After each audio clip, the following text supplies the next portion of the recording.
Before we get started, I think it's important to say that I'm just a young guy on the internet with no credentials. I don't think I know everything, in fact, far from it. But I have learned some stuff along my journey. So, with that being said,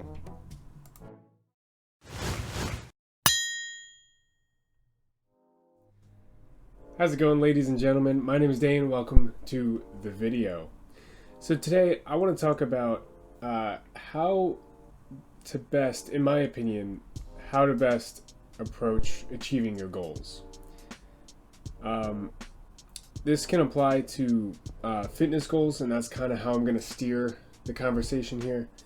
But really, it can apply to any goal that you have. So first off, let me talk to you why I think it's important to have goals. Whether this is for fitness or anything goal related that you have, any goals that you might have, I believe that this can be applied to. But it's important to have goals because without goals, your life is stagnant. You're not going anywhere. If you're not aiming for something, you're not gonna reach anywhere, and you're gonna be stagnant and run your entire life on autopilot. And I don't know about you, but that's not my style. I want to always be improving, always be moving up, and I appreciate what I have, and I appreciate what I've accomplished. But I'm not on this planet to sit around and not do anything.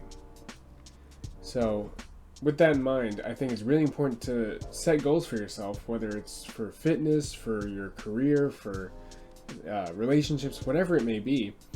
Set some goals, and then work really hard to achieve them. So with that out of the way, you should have goals. But with that out of the way, let's talk about some things you can do to work toward achieving those goals. So I have 3 big points to make. The first one is consciousness. And I'm not talking about like the like we don't understand our brain kind of consciousness. I mean being conscious of what you're doing. Taking periodic breaks to consciously think about what you're doing, how it's affecting your goal, if your goal is still what you want. So staying conscious. The second one is being consistent. There's so many times when somebody has a goal, think New Year's resolutions. Somebody has a goal and they work really hard to achieve it. They work so hard, and then they stop. And they usually don't get much past March. I believe there's a statistic somewhere, probably, that says like how many people's New Year's resolutions fails by March, and I believe it's something staggering, but I didn't look it up. But yeah, consistency, we're going to talk about that.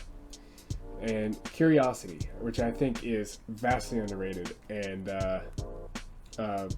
we're going to talk about how that can play into achieving your goals as well. But the first thing is being conscious.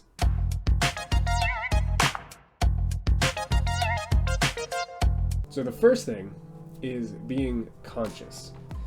It's important to remain conscious throughout life because otherwise you just kind of find your way to this weird mode of being on autopilot, and you don't really, weeks or months can go by and you don't really realize, that it's happened. You just do the same thing day in and day out, and you wake up a month later and realize that you haven't done anything toward your goals.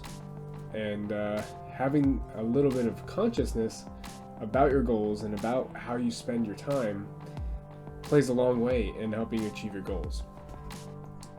Think about this. The human body and mind, for whatever reason, doesn't like to do hard things. It might be an evolutionary energy conservation mechanism, or it may just be that we're all inherently lazy. But we don't like doing hard things. When we do something that's difficult mentally or emotionally or physically, our body has this weird tendency to try to make it easier, which I don't know why, but it does. So because of that, oftentimes we start out with this ambitious goal of having a lot of effort into our thing, and if we're consistent giving effort over and over and over, but then subconsciously, without realizing it, that effort becomes less and less because our body mind doesn't want to do hard things. So after those hard things slowly deteriorate into easy things, the effort is such that it's not moving you toward your goals anymore. So staying conscious about where your efforts are and giving an honest, conscious effort toward your goals is going to move you toward your goals so much faster than setting one standard of effort and then not really thinking about it anymore.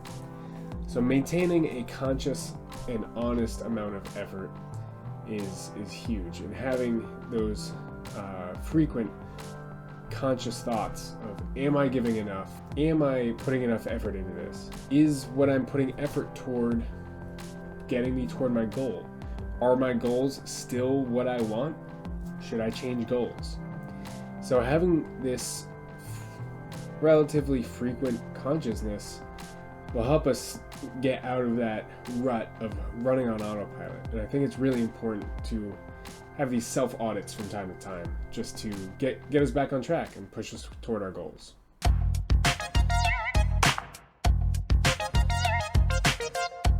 So the second thing I want to talk to you about is consistency. This plays a little bit hand in hand with the consciousness a little bit, but it's a little bit different, a little bit more nuanced. So consistency is probably consistency is probably the most important thing toward reaching your goals, whatever your goals may be.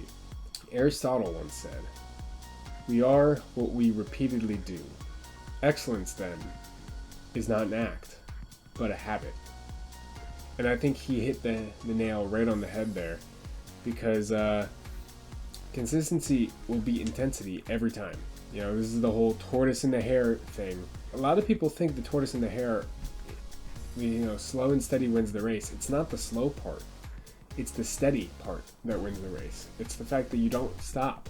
You just keep going with a consistent effort and a conscious effort. That's why in fitness, that's why I can eat, all you can eat sushi and not gain weight, right? If you eat one burger, you're not going to get fat. By the same token, if you eat one salad, you're not going to get skinny, okay? Your body will respond to what you do consistently.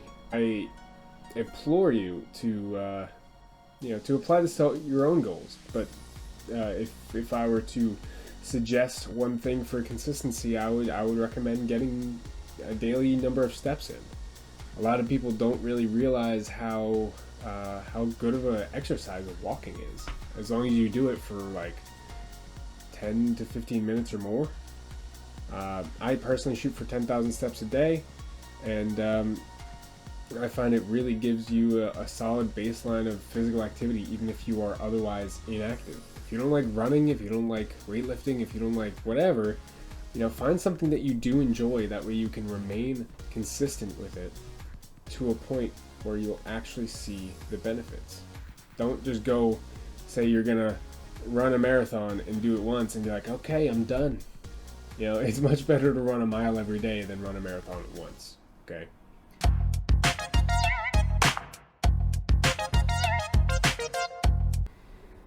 So the last bit is to be curious. So curiosity, in my opinion, is one of the most underrated and underappreciated traits that humans can have. Have you ever wondered why children they seem like they can learn so quickly? There's a whole saying, you can't teach an old dog new tricks, and while humans aren't dogs, I think a lot of people think the metaphor still applies, where children, through school and everything, they're just learning all the time, all this new stuff. They pick up skills like that. They can learn languages so fast compared to if you try to learn it when you're 40. I mean, I don't personally know, because I'm not 40. But from what I've heard, learning things gets a lot harder when you get older. And so we didn't really know why this was the case until relatively recently. Science found that there's this chemical in the brain called BDNF, or brain-derived neurotrophic factor. And basically, it's been described as Miracle-Gro for the brain. It is a facilitator for new neural connections, basically it allows you to create thoughts, memories, and skills faster and easier. And they've found that children have a far higher level of BDNF than adults. Now, you might be thinking, well, that's why they can learn so fast, because they have all this Miracle-Gro in their brain and letting it grow and shape. And yeah, you're right. And they do learn faster because of that.